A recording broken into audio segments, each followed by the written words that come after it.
हमारे mutual fund investor भाई लोग जो है वो बहुत ज्यादा मासूम है। उनके ऊपर इधर उधर का उल्टा सीधा डेटा फेंक के मारा जाता है और वो डर जाते हैं, घबरा जाते हैं, परेशान हो जाते हैं। अभी मैं आपको एक नया फंड्स इंडिया का रिपोर्ट आया है फेब मंथ का, उसका कुछ डेटा दिखा रहा हूँ। 31 जनवरी 2026 तक का ये डेटा है और आपको समझना है कि आपको डेटा रीडिंग कैसे करनी है। कैसे ही म्यूचुअल फंड्स के बारे में आपको सेम ही डेटा से मैं उल्टा भी बता सकता हूँ और सीधा भी बता सकता हूँ। म्यूचुअल फंड्स को सही भी ठहरा सकता हूँ, इक्विटीज को, और गलत भी ठहरा सकता हूँ एक ही डेटा से। समझना है इस चीज को। और अगर आप अपने पोर्टफोलियो में इन तरीके की जो डेटा है उसको देखकर उल्टा सीधा काम कर रहे हो तो पहले डेटा को सही से समझना सीख लो और पोर्टफोलियो के अंदर कोई छेड़छाड़ आपको नहीं करना है। बहुत इंपॉर्टेंट है, पूरा वीडियो देखना, बहुत नॉलेजेबल वीडियो के बीच में से मत छोड़ना, अफसोस करोगे बाद में। हम बात कर रहे हैं यहाँ पे हमारे पास 4-5 एसेट क्लास है। जैसे हमारे पास इंडियन इक्विटी है, यूएस इक्विटी, S&P 500 हो गया, इंडिया में निफ्टी 50 हो गया। देन गोल्ड रूपी टर्म में प्राइस है उसका। देन रियल एस्टेट ऑब्वियस सी बात है इंडियन रूपी टर्म्स में, और डेट इंडियन रूपी टर्म्स में है। इनका अगर हम रिटर्न्स देखते हैं लास्ट 20 इयर्स का, तो हमें दिखता है कि गोल्ड यहाँ पे सबसे ज्यादा रिटर्न दे रहा है। इक्विटी का रिटर्न लास्ट 20 इयर्स में गोल्ड से कम रहा है और रियल एस्टेट और डेट का रिटर्न्स ऑलमोस्ट सेम रहा है। और यूएस इक्विटी का और गोल्ड का return, US equity dollar terms में वहां पे रिटर्न दे रहे हैं, यहाँ पे हम रुपी कन्वर्जन कर रहे हैं, तो उसका रिटर्न और गोल्ड का रिटर्न ऑलमोस्ट सेम रहा है। ऐसा 20 इयर्स का डेटा कहता है। 20 इयर्स का डेटा ये कहता है कि निफ्टी 50 ने सिर्फ 12.5% का रिटर्न दिया और गोल्ड ने रुपी टर्म्स में 15.5% का रिटर्न दिया। बहुत बढ़िया। यहाँ पे मैं कन्विक्शन यहाँ पे मेरा बन जाएगा कि इक्विटी तो बेकार है, गोल्ड सेफ हेवन होते हुए इतना अच्छा लॉन्ग टर्म में रिटर्न भी दे पा रहे हैं। चलिए इन्हीं सब में इसको समझते हैं। लास्ट 15, 10, 3, 5 हर टाइम पीरियड में गोल्ड जो है हमें सुपीरियर रिटर्न देते हुए दिख रहा है। इवन यूएस इक्विटी के आईएनआर टर्म्स में भी और निफ्टी 50 का जो आईएनआर टर्म्स में रिटर्न है उसमें तो दे ही रहा है। बाकी रियल एस्टेट और डेट को तो हम छोड़ ही देते हैं। अब चलिए यहाँ पे कैसे, पहला मैंने आपको सेट कर दिया कि इक्विटी बेकार है, गोल्ड काफी बढ़िया परफॉर्म कर रहा है। चलिए अब मैं आपको समझाता हूँ। पिछले 1 साल के रिटर्न पे आते हैं। पिछले 1 साल का रिटर्न इंडियन इक्विटी का रहा है 9%, यूएस इक्विटी का रहा है 23% और गोल्ड का रहा है 87.7%, ऑलमोस्ट 88%। चलो इसको राउंड फिगर में 90 कर लेते हैं। तो निफ्टी 50 का रिटर्न 9% रहा है और गोल्ड का रिटर्न 90% रहा है, तब जाके निफ्टी 50 से बेटर गोल्ड का परफॉर्मेंस रहा है। पिछले 1 साल में एक एसेट क्लास के मुकाबले में दूसरे एसेट क्लास ने 10 गुना ज्यादा रिटर्न दिया। कहां 9%, कहां 90%, 10 गुना ज्यादा। तब लॉन्ग टर्म में कहीं 2-3% का आउट परफॉर्मेंस गोल्ड का दिख रहा है।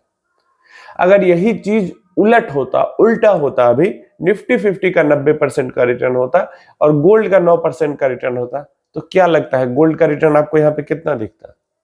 गोल्ड का रिटर्न यहाँ पे आपको सिंगल डिजिट में दिखता, सिंगल डिजिट में, क्योंकि गोल्ड 2 साल पहले तक 10, 11, 12 ऐसे और म्यूचुअल फंड के टर्म्स में सिंगल डिजिट ही दिख रहे थे। तो कैसे पर्सपेक्टिव आपका चेंज हो गया? क्योंकि पिछले 1 साल में एक एसेट क्लास में 90% का रिटर्न दिया, एक एसेट क्लास में 9% का रिटर्न दिया। इस कारण हमें लॉन्ग टर्म परफॉर्मेंस भी ऊपर नीचे दिख रही। क्या हमेशा हर साल ऐसा होते रहेगा कि इक्विटी के मुकाबले में गोल्ड का रिटर्न ज्यादा होगा? नहीं। आने वाले ही 1-2 साल में हमें देखने को मिलेगा कि इक्विटी का रिटर्न गोल्ड के मुकाबले में 10 गुना ज्यादा रहेगा। 1 साल के दौरान में गोल्ड निगेटिव में कहीं पड़ा रहेगा और इक्विटी 50-60% ऊपर हमें दिखेगा सिंगल ईयर के दौरान। हो सकता है ऐसा, पास्ट में हुआ है, डेफिनेटली हुआ है, आगे भी हो सकता है। तो ये चीज है। दूसरा, अगर यूएस इक्विटी की भी बात करते हैं तो कहा 23% का रिटर्न 1 साल में और कहा 90% का रिटर्न 1 साल में। फिर जाके कहीं आसपास का रिटर्न भी गोल्ड का यूएस इक्विटी के आसपास भी आ पाया है लॉन्ग टर्म में, फिर भी पछाड़ नहीं पाया।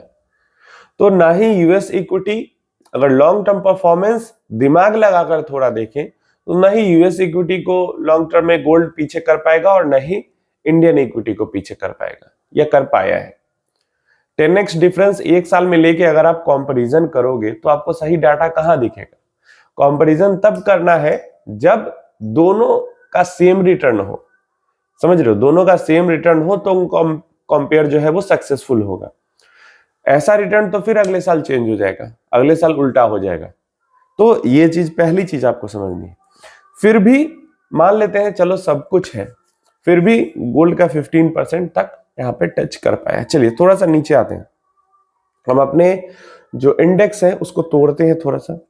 तो लार्ज कैप का 13% का रिटर्न रहा है 20 साल में, मिड कैप का 15.5% का, स्मॉल कैप का 13.5%, 500 का भी 13%। तो स्मॉल कैप तो पहले हम छाड़ देते हैं कि स्मॉल कैप बिल्कुल भी इंडेक्स अच्छा परफॉर्म नहीं कर पाता है। Long term data, short term data सब यही कहता है एक्टिवली मैनेज्ड के अगेंस्ट में। तो स्मॉल कैप केस में तो एक्टिव अच्छा है, लेकिन हम यहाँ पे सिर्फ इंडेक्स की बात करें, सारे इंडेक्स को हटा देते हैं। गोल्ड 15.5% रिटर्न था 20 ईयर्स में, जबकि एक साल में उसका 90% का है रिटर्न। मिड कैप 150 फंड 15.5%, पिछले एक साल में सिर्फ 9% से भी कम रिटर्न है इसका, समझ रहे हो। तो पिछले एक साल में मिड कैप इंडेक्स जो हमारा है उसके रिटर्न में और गोल्ड के रिटर्न्स में ऑलमोस्ट 10x का अंतर, 10 गुना का अंतर होने के बावजूद मिड कैप इंडेक्स के बराबर का ही गोल्ड का रिटर्न रहा है। पिछले एक साल में दोनों के रिटर्न में 10 गुना का अंतर है, फिर भी दोनों का रिटर्न 20 साल का बराबर है। तो पिछले एक साल को अगर हम साइड कर देंगे तो क्या गोल्ड हमारे मिड कैप इंडेक्स के आसपास भटक भी पाएगा रिटर्न के मामले में? नहीं भटक पाएगा, कहीं आसपास नहीं भटक पाएगा। चलिए थोड़ा सा और एक इंडेक्स की बात करते हैं। जब हम यूएस इक्विटी की बात करते तो उस टाइम पे S&P 500 से उसका कंपेयर कर रहे थे। अब यहाँ पे एक बार नैस्डैक 100 से कर लेते हैं। नैस्डैक 100 का पिछले एक साल का ओनली 27% का रिटर्न है, फिर भी 20 इयर्स का रिटर्न नैस्डैक 100 का 20% का है। गोल्ड से कई ज्यादा आगे है, गोल्ड से कई ज्यादा आगे है, जबकि एक साल में दोनों के रिटर्न्स में 3 गुना का अंतर है, समझ रहे हो।